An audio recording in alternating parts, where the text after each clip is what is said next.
State Sarkar Sarkar Tainami, Positive Article 356 the like Carabina sent Governor Pai Carabina, Maduki responsibility Punamoto Center, Open Center, the Soko Masiki, what could he must demand, could he must Chancelapani, Aquina Tasena, Imagi Meira, tuminna leiba, Imagi khong to matung in a quick time of Khongtangi, Tasena Imagi Moft over the guys cannot about them, the Panza, as soon as step to Talaga, more with the Tena by Poto Maduki Khongtang and Sena Delida, Kento Organizabani, Maskitang Mapham, Akogi India Gate Mamanga, Akogi Imagi Meira side taking. Nahandagi Delhi the lecturer memorandum budi President of India amasung akoigi party president moigi BJP ki party president JV Nanda da memorandum pizagre adu buloina loina moigi memorandum piba chapa matam da moi reception dagi President of India gi dagi unabagi moi appointment do thabe yai haidana aduga du moi unaba pibani haidana nahandagi koi memorandum pina adugi numitumakta da koi su unabagi keno se appointment ki damakta su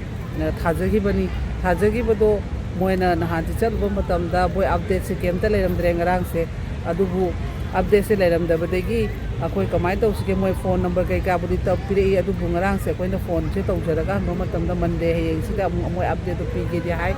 adu oi bataraga su moina update sumaina su matam manghal lamdana sumaina akoi bu kanu oina lehenba gi post se tasena nuaite akoina pisan gi pot to khoi tang manga oirangani haina ikhalli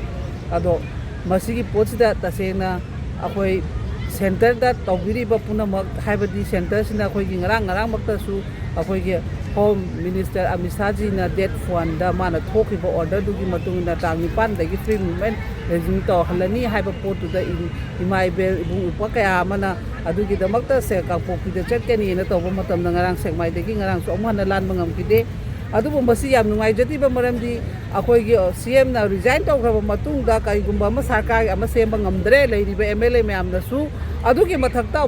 President rule se thamjala President rule se thamjala kansida ngasina amu President rule bauta moina order do moina accept to the bigi pot ama lakpa matam sida aina sonda haijari ba pot moi gi center gi leiriba mayam da moida thariba memorandum moida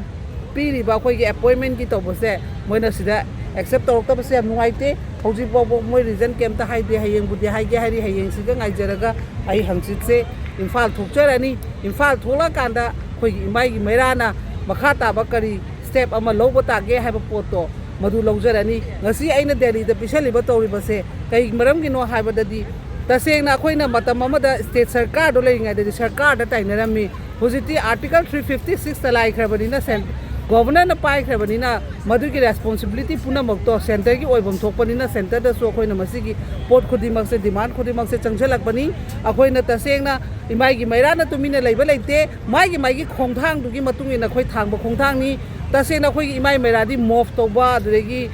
kano to ba dum amta pamjaba nate asum ba step to chalaga moi da thengna ba haiba poto madugi khongthang da ngasi aina Delhi da kem tawraga leijabani adubu hayeng boxi yengam matung hayeng sida kai gum kano to braga di hangchi chai de thoidana thokchara aga aduga Imagi Meira gi masinga loina na kai makhata ba praja miyanga loina na kai toksige haibado khana bagi matam ado aina Imphal da Manipur da yojara kanda miyam ga tanaminarasi masi haira ga ngasi video solution jai